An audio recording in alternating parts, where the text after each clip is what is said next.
adalah tol laut Jokowi. Video. Dapat file.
Ini adalah salah satu kapal tol laut yang pada awalnya di sebuah program yang dicanangkan oleh Presiden Jokowi.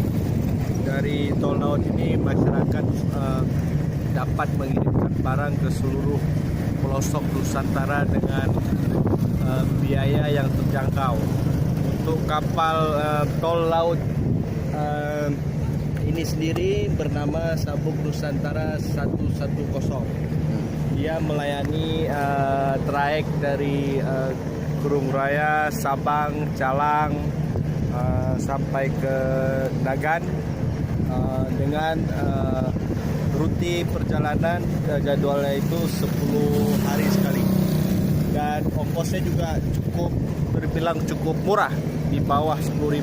Misalnya kepada ada penumpang yang mau berangkat ke Pulau Sabang dari Kerung Raya itu hanya membayar 7.000 perak, dan perjalanannya memakan waktu sekitar 2 jam. Dan kalau ke Sabang itu pelabuhannya langsung ke pelabuhan di kota Sabang, tidak di Palohan. Jadi ini merupakan salah satu alternatif yang bagus untuk Anda yang ingin berkunjung ke Sabang. Selain ada feri di Ulele, ternyata kita juga bisa menggunakan ini, tol laut. Oke, terima kasih.